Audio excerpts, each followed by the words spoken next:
Do this instead of exercise to burn the most belly fat. What if I were to tell you that exercise is fairly useless for losing weight? Now, before you accuse me of heresy, let me explain. There's no doubt that exercise is one of the best things in the world you can do for your health. Exercise improves mood, in some studies, as well as antidepressants. And it's great for your heart. Recent research shows that it even helps you grow new brain cells. And people who exercise on a regular basis have a lower risk for cancer, diabetes, and heart disease. But weight loss, not so much. Does that seem contrary to everything you've heard? Of course it does. But don't shoot the messenger. Here's the truth. The exercise weight loss equation is way more complicated than we've been led to believe. Let's start with calories. Most people overestimate calories burned during exercise by a long shot, just as they typically underestimate daily calorie consumption. Ditto. Forget what the computer readout on the stair climbers and treadmills at the gym say. According to the Mayo Clinic, even high-impact aerobics only uses up about 511 calories an hour. Walking at a pace of 3.5 miles per hour barely uses 300. You can wipe that out with one medium meal at McDonald's. Heck, you can wipe it out with one big low-fat muffin from Starbucks. Then there's the appetite factor. Exercise makes people hungry, and people often compensate for exercise by eating more.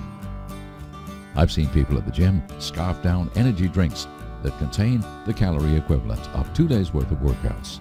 Plus, there's good old garden variety self-deception. Ever told yourself, I can indulge with a Krispy Kreme today because I've just worked out? Sorry, that's like saying you've saved some money by buying milk at Target, so you might as well go to dinner at the Four Seasons. The math just doesn't work out. Interestingly, the research is very clear that it's next to impossible to keep weight off unless you exercise regularly. But using exercise alone as a weight loss strategy is, forgive the bad pun, an exercise in futility. That's why the best trainers have a saying, you can't out-train a bad diet. So, does that mean that you should give up exercising? Absolutely not.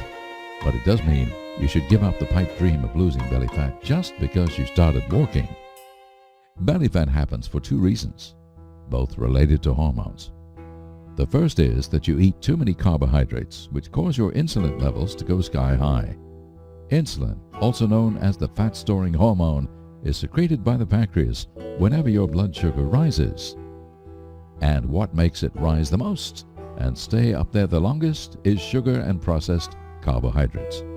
Cut the carbs, lower your insulin, and you've removed one of the main causes of belly fat accumulation. The second reason you've got belly fat is because of stress.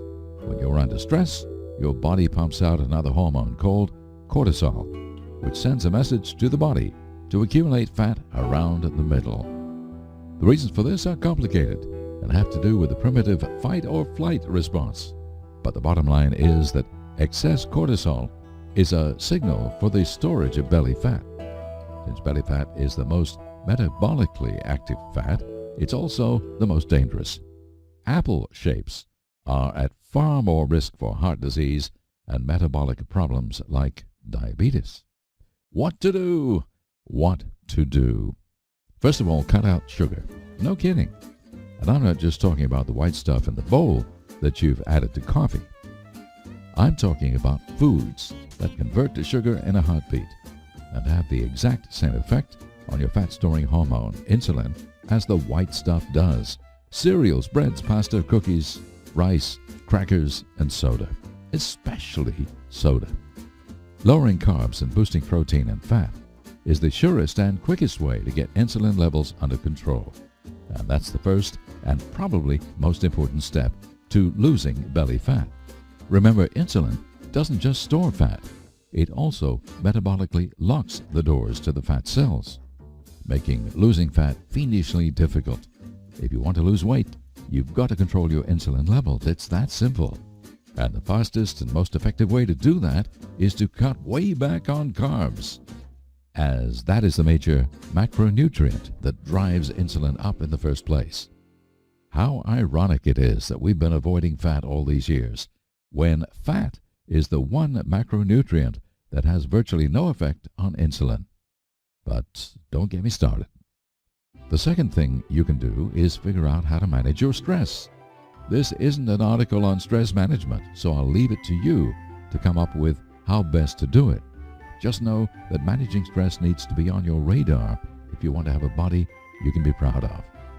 And if that's not enough of a motivation, consider that stress is one of the 4 main horsemen of aging, meaning it contributes to every major disease on the planet. And in some cases, it can outright kill you. Now, if you can do those 2 things, lower your carbs and your insulin, and lower or at least manage your stress, you'll finally be on your way to losing that belly fat. Add exercise to the mix, and you'll turbocharge the results. But do exercise without the dietary chain, and you'll still be jogging on that treadmill a year from now, wondering why nothing's happening. Perhaps most important of all, remember to keep an open mind to new ideas. Always do your own homework, and combine that with common sense to figure out what's best for you.